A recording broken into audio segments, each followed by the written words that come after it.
Well, joining us now is a Nigerian living in Ghana and a business owner, Theophilus Akatugba. Good morning, and thank you for joining us. To be here again. Yes, yes. And when I mention the Theophilus, it just sounds funny, like I'm speaking with him. But then let's look at the issue on the ground. Nigeria-Ghana relationship. We have been like brothers and sisters over the years, but suddenly we began to see a decline in that cordial relationship. And then the issues of the border closure, we've been getting knocks from across the country. Everywhere. And now Ghana asking Nigerian traders to vacate or they'll be forcefully evicted. I wonder how this comes to you. You have been living in Ghana. What has the experience been and what do you make of this move? Okay, I'd like to start by saying that the relationship between Ghana and Nigeria at governmental level has remained cordial and still cordial till tomorrow. It is at the level of the citizenry, disaffection right in the marketplace. And this has been on not today, and not simply because of border closure. The border closure only just incited and ignited new passions. Aggravated it? Aggravated it. But no, it has always been on. In fact, a series of encounters and clashes have been going on in the last 7 years. And this is simply because the traders in Ghana feel suffocated by the crowding of their marketplace by foreigners. Really? Not only Nigerians. No. Oh, okay. You know, in Ghana, they have the Ghana Investment Promotion Center Law, 865, you know, number 27, that's clause 27, has already exclusively reserved trading, hawking, barbing salons, and all kinds of taxi business for Ghanaians, exclusive.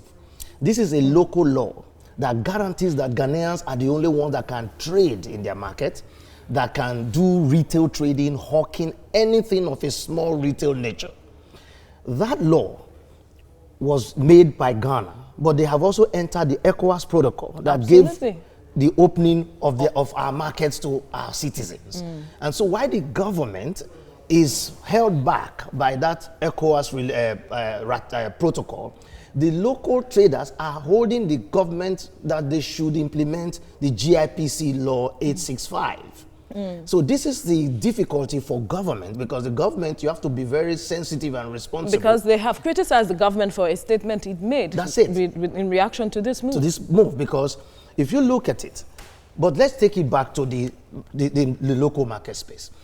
Nigerians used to come to Ghana and supply goods. And when they supply goods to Ghanaian traders, what they found out was that their payments were unduly delayed because, you know, you are banned from this space. So Nigerians went, and a lot of other foreigners understood the system and started opening shops by proxy. Oh, okay. You know, because when I supply you, you don't pay. So I have to use Ghanaians to open the face of the business, while the back end is owned by a foreigner, not necessarily Nigerian. But because Nigerians naturally in Africa and West Africa are very adventurous and very aggressive in across business. the world. So this face, the face with which they set up business soon departed, and their face came out. And so you have Chinese people in the Ghana local trader space. Wow. You have Lebanese, you have Nigerians. And so, and of course, Nigerians are more, and it dots all the markets. And so this level of suffocation became too much for the local traders to bear, because the Ghanaian trader is differently oriented from the trader from Nigeria. A Nigerian trader can do with little margins, while the Ghanaian trader wants very comfortable margins. And so this really put pressure on them locally. And so they decided to react. And this has been on, but the border closure just exacerbated the situation. How has the border closure made the situation worse? Well, it made it worse because, of course, this is they say Nigerian government is taking care of itself. So their government should also take care of.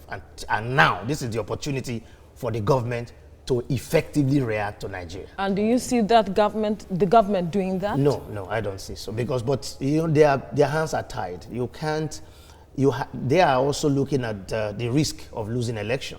And so they have to be sensitive to the traders. They're also looking at the benefit they get from ECOWAS, especially Nigeria. So you don't retaliate directly on Nigeria because your benefits from Nigeria are awesome. Not only because of trade, but in other areas where Nigerians show benevolence So to Ghana. in resolving this issue, because tomorrow, Other countries. the deadline is 14th. That's on Thursday. We've had several deadlines, and I think this is being negotiated. There are meetings at high level. For example, the Ghana Union, the Union of Nigerian Traders in Ghana are always engaging with the Ghana Union of Traders. The electricity distributors that you saw there, they are in a place called Opera Square, around the Cow Lane, somewhere in the main business district. They have seen recently Nigerians who were into filmmaking within the same square, who stopped selling films, have moved into electrical supplies. And you know, from Alaba International, it's a direct avalanche. So the movement of goods into Ghana is heavy. And so they found out that they are being, pushed out of their market space. Okay. And so they want to protect their market space. They want to take back their trading space. And they are citing the law and saying that the government should implement that law. They do have that law. Until the government takes that law out, it will continue to be a situation that we have to manage over a long period All of right, time. Theophilus Akatugba, we have to leave it at this point. Thank you for your Thank you time very on much. TVC Breakfast. Joining us now is a Nigerian living in Ghana and a business owner, Theophilus Akatugba. Thank you for joining us on TVC Breakfast. It's a pleasure to be here with you again this morning. All right, now the president of Nigeria Union of Traders Association in Ghana has said that despite the ECOWAS protocol provisions, that the Ghana's use of the GIPC Act flouts the provision of the ECOWAS protocol. Now, what options are open or available to Nigerians, seeing that there is an ECOWAS protocol? Can they sue? What options are open to them? Well, or how can this be resolved? the option that is feasible should be the negotiation path, not the legal path. It's always important to know that the government have been playing the middle ground, and they have not really come on Nigerian traders. But however, there are politicians behind the scene who want to take advantage of this sentiment and ride and tell the traders we are behind you, just like it happened in South Africa. Really? You don't see the politicians coming out forcefully to criticize the action, but they are a bit hand twisted because they know that they have to play this game very cautiously, so that it doesn't tell on them during election. Next year is election in Ghana, and the president is someone that is from the region where you have most of the traders. Currently. So that is a president that got a lot of support from that region. So he's in a tight corner at this point. Yes. And so Nigeria should continue negotiation.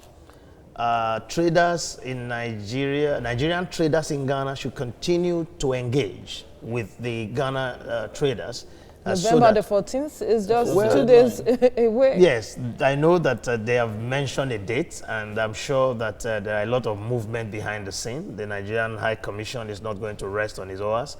I'm sure they are interfacing with government, and they will be able to put this under control, because all manner of markets, right at where they sell telephones around the popular Seco market, they've had this kind of clashes in the past. They have in Swami Market in Kumasi. They have right there at Abosokain, somewhere where they sell spare parts. And so these clashes have been recurring. What I want to say is that there's no solution immediately that will stop this. Yes. Why? Because you see, the local traders feel the pressure, and the pressure of the fact that they are being taken out of their space. They also have a law that has not been repealed. So if government want to be sincere with the traders, they've got to amend the law and be express about the fact that ECOWAS citizens are exempted. That pronouncement has not been made. And since government is not willing to implement the law as it is, the traders are asking government to implement the law. And they know that the traders do not want to accept the ECOWAS protocol that the government is a signatory to.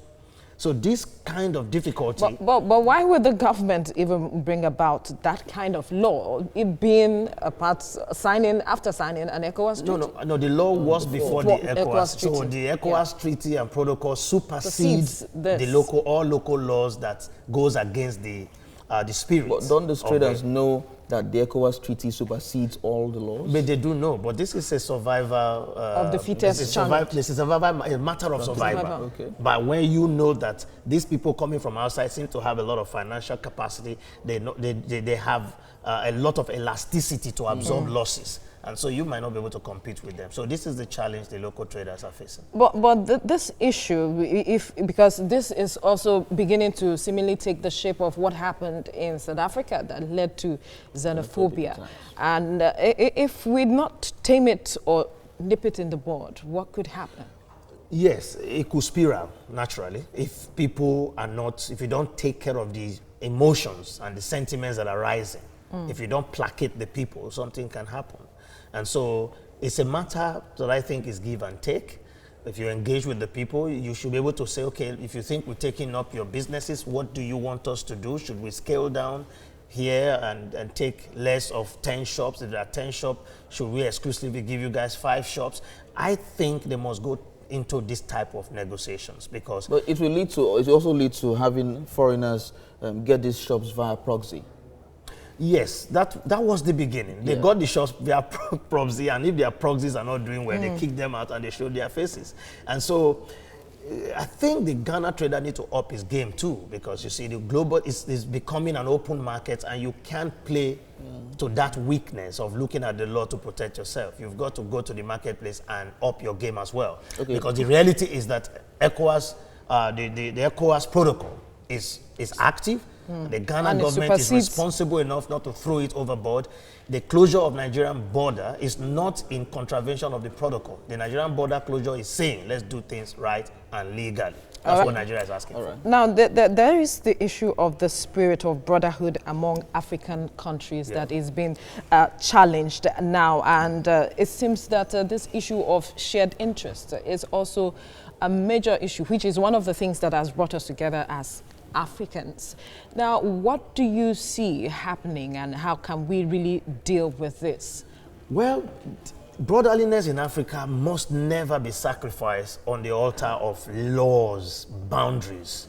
I think I always say, while every time I've engaged in Ghana, I have seen myself, after spending close to 2 decades in that country, I have never, ever held back in contributing to society.